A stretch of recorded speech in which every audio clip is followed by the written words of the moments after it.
Dates 8 years, then cheated on. I want to curl up and die. Straightforward, male, 26. I caught my 8-year-old girlfriend cheating on me through text messaging. She was literally passed out with phone in hand and text app with the dude up. He's a coworker and she swears she hasn't done anything other than, which I don't believe. She began her first full-time job as an LPN around 9 months ago, and she struggled to balance working full-time and having a social life. She wanted to do significantly fewer activities with friends, and she needed her days off to be spent at home watching TV and doing nothing. It also seemed to have killed her urge. I chose to be patient with her since I had begun full-time work 1.5 years before her, and the existential dread of working for a livelihood was still vivid in my mind. But things never got any better, not really. Then something strange occurred. She claims she still loves me and doesn't know why she did it. But she does feel like we stalled a little, which I agree. But I tend to put that stagnation on her as I try to get her out, and about all the time with little success. The trust has vanished. 8 years squandered. I feel completely useless. A combination of wanting to punch a hole in the wall, give her another opportunity, and want to leave in the morning. I'm not sure what to do. I've been in this situation before, but my previous ex-boyfriends and I had only dated for a few months at most.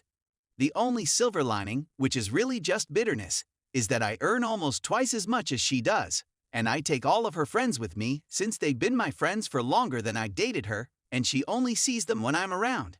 After rereading, I see the writing has been on the walls for a while, but I don't want it to be twisted. I've been pleased with her up until now. Even though we didn't get out that frequently, I'm at a loss on what to do. I'm very heartbroken. Edit. After a rather sleepless night, I began moving my today. I contacted her many times about how she tossed away our relationship after all we'd gone through, and how I'm simply crushed. She'll be with relatives out of state this weekend, so I'll get the remainder of my stuff moved. I know I have to let her go at this point. I'm not sure how I'll feel in 5 minutes, much alone tomorrow. But I know it's all over now. She had so many opportunities before being caught, as well as 1 or 2 after, to make things right, and she blew them all. Man, all I want is to be liked. Edit 2. I'm not sure whether anybody would read this now that it's old, but I may save it for myself. Alternatively, you may take it offline and perform the same thing. Anyway, this has been the most difficult week of my life. We severed it entirely when we met in person on Monday. She apologized and claimed she still loves me, but we can't be together just now. F her for being such a coward, and included the "still love you" line. 1/3 of the time I've been weeping uncontrollably and thinking about what might have / should have been, what I did wrong, my failure or perceived failure, and essentially everything regarding the termination of the relationship. Another third of the time, I honestly believe I've been lucky, and that she wasn't good for me for much longer than I'm prepared to accept. I've considered how I'm going to take action to regain control of my life, such as counseling, going to the gym, and doing things I've wanted to do for the previous 8 years. The last third is a messed up combination of shouting into the abyss that she's an awful person that I'm completely going to take back if she lets me, and that it will wreck my life. This mental process repeats itself throughout the day. Last night was the first time I slept for more than 4 hours due to an Ambien and some melatonin, just 6 hours. Work has been difficult, but I've managed to show up every day so far. I signed up for Tinder and Bumble on Monday and they were both removed today. That was a big blunder on my part. Her admitting she's no longer attracted to me is going to mess with me for a long time, I'm sure. Since then, I've seen one of my buddies every day. That has momentarily alleviated the situation. Right now, being alone is very painful. I can't bear listening to music or playing video games, 2 of my favorite escapes. Update. Here's a quick recap. After 7 years of dating, they decided to marry. She cheats, I catch her, and we split up. For a time, I lose my mind. It's the worst sensation of despair I've ever had in my life. There are no children present. 4.5 months later. About 2 weeks after the breakup, I was placed on Lexapro and Buspirone. I'm now weaning myself off Lexapro now that the main depressed symptoms have largely subsided. I've been seeing a therapist who has been quite helpful in enabling me to think more privately and sensibly about things, not only my ex, but also other relationships and life problems.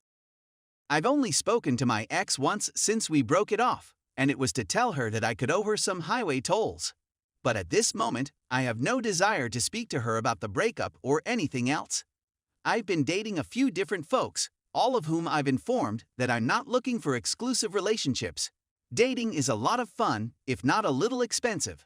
I don't enjoy spending too much time alone with my thoughts, therefore it's kept me occupied. Also, holy sh*t, I had no idea how fantastic could be. I assumed it was an issue with me, but I'm very sure my ex was just harassed. I'll admit that I miss the sense of having my person. Just someone I can tell anything to and know they'll be there for me. A significant other, you know. I feel like I've exposed a lot of blind spots I've had and really began evaluating the requirements and expectations I need in a relationship after dating other individuals, reflecting on my relationship with my ex, and working through both of these things with my therapist. They were most certainly not being met by my ex, and they aren't all met by the folks I've been dating. I realize it will be a long journey, but I just wanted to provide an update as a ray of hope for those of you who are going through it. It will get easier. You are not to blame. You are not the issue. For the love of God, don't remain with a cheater when you can do so much better. And if nothing else, counseling is an amazing tool for getting through this really tough period. Story 2. Brother GF cheated on him. Me, Olivia *15, and my older brother, Ethan *26, are very close in their friendship. To me, he's like a father figure because of the 11 years age difference. He departed 8 years ago and is now residing in Mexico. It was also there that he met his partner, Luca *24 female, with whom he has been dating for almost 4/5 years. Since we moved into our house 4 months ago, they have been living with us, for work reasons. My parents, 58 female/48 male, were talking about how delighted they were to finally meet their first grandchild the other day, and I overheard them. I was confused since my parents don't have any children of their own yet. Then I found out that my brother and his girlfriend are expecting a kid, so I asked more. Last night, they were apprised of the situation. They wanted to tell me the next morning. My parents and I were overjoyed with the news. I was pleased to discover that I would soon be the aunt or uncle of a niece or nephew. However, 2 nights ago, I overheard the girlfriend speaking in Spanish on the phone with a friend. We have extremely thin walls. I was on the phone with my closest friend Alba, 15, who is of Spanish descent and whose native language is English. What the hell is Luca talking about? She said as she stopped me off in the midst of my thought process.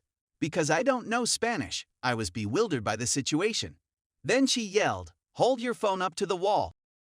I want to hear what rubbish she's talking about." I was baffled, but I decided to go forward with it anyhow. When Alba realized what was going on, she said words like this, "What nuo and no e's grave. Lol." When Luca's phone call came to an end, Alba was enraged. She essentially informed me that Luca was having an affair with Ethan and that the child was most likely not his son. I was taken aback, and I honestly thought she was joking. She, on the other hand, emphasized that she was serious. I raced over to Ethan's location. I told him of everything that had happened. I will not go into detail. He, on the other hand, was not persuaded.